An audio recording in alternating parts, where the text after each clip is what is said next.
bilang kaibigan o bilang uncle, masasabi ko na siya pinakamabait na uncle namin. Talagang nakakatulong sa mga kamag-anak, sa mga tiga-Pateros. Dahil nga karamihan sa naging empleyado ng Pecabar, mga tiga-Pateros din.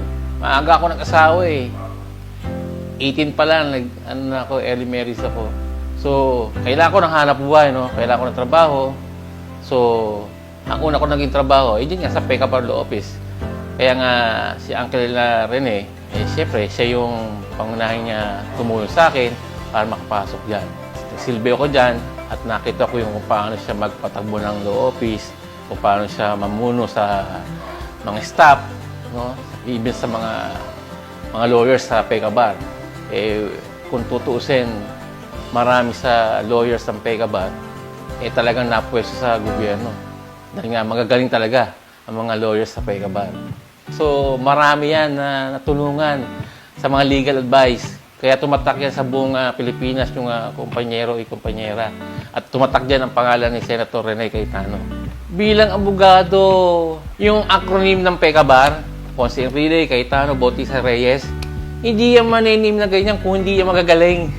No? So, isa siya sa pinakamagaling na lawyer sa atin di sa Pilipinas. Kaya nga, naging mambatas siya, no? Hanggang sa marating niya yung kanyang bitiin sa buhay para makatulong sa tao.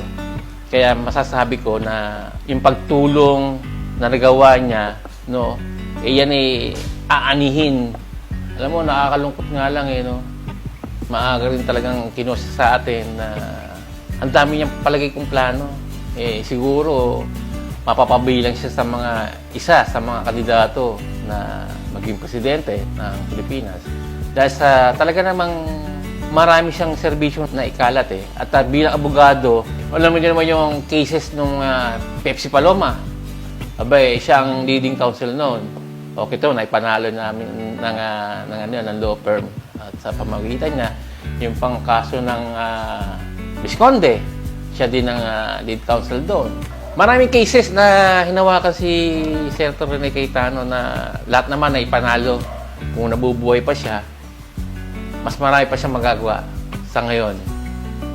At siguro, alam mo natin, maswerte naman siya dahil meron siya mga anak, no, na nagtuloy ng mga serbisyong legal sa ating bansa.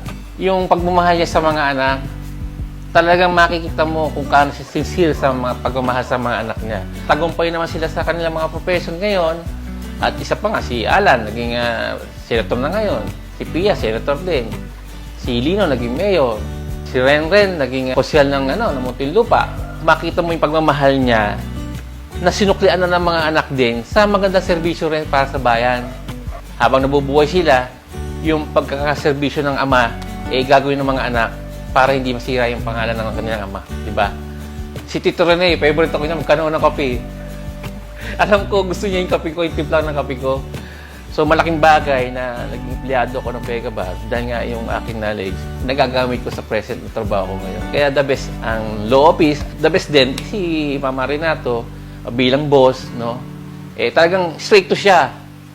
Pero straight to niya, kung basta sa Pateros, small town, pero with a big heart. Ganoon din si Senator, si Rene Compañero.